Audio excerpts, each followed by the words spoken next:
তোমাদেরকে আগের ভিডিওতেই আমি বলেছিলাম যে আমার সাথে কি ঘটনাটা হয়েছে সেটা আমি পরের ভিডিওতেই বলবো।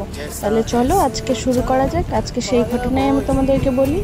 এখানে আমি কারোর নাম উল্লেখ করে বলছি না, আর আমি কাউকে ছোট করতেও চাইছি না।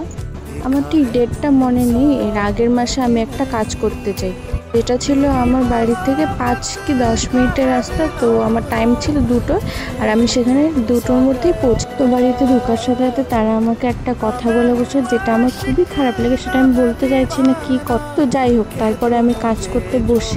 আমার কাজ করতে করতে সন্ধ্যা হয়ে যায়। তখন ওরা গঙ্গা নিমন্ত্রণে চলে যায় বাড়ির লোক। আর যে ব্রাইড ছিল তার হাতে সোনার চুড়ি ছিল আর আংটি ছিল, সেটা সে কোথায় রেখেছে সে খুঁজে পাচ্ছিল না। আর সে এরকমভাবে ব্লেম করছিল যে আমরাই মনে হয় চুরি করেছি।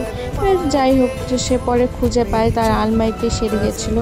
সে অনেকক্ষণ খোঁজাখুঁজি করার পরে, আর যখন খুঁজে পাচ্ছিল না সে এরকমভাবে ব্লেম করছিল, মনে হয় যেন আমরাই চুরি করেছি। তারপরে আসি পেমেন্টে। তো আমার কাজ করতে করতে রাত 12টা বেজে যায়। যখন পেমেন্টের ব্যাপার আসে, সে আমাকে জিজ্ঞেসও করে না যে কত দিব বা কিছু। আর তার সাথে আমার আগেও কথা হয়নি এই ব্যাপারে। যেহেতু তার বোনকেও আমি পড়িয়েছিলাম মেহেন্দি, মানে তার জ্যাঠাতো বোনকে পড়িয়েছিলাম তার বিয়েতে। তো সে কী করে, আমাকে 200 টাকা করে দেয়। ভাই কে পড়ায় এখন 200 টাকা করে মেহেন্দি?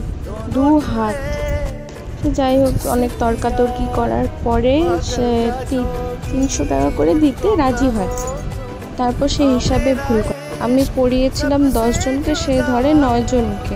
তারপরে আমি বলি যে আমি তো 10 জনকে পড়িয়েছিলাম, আমার এত এত হচ্ছে। সে দিবেই না টাকা।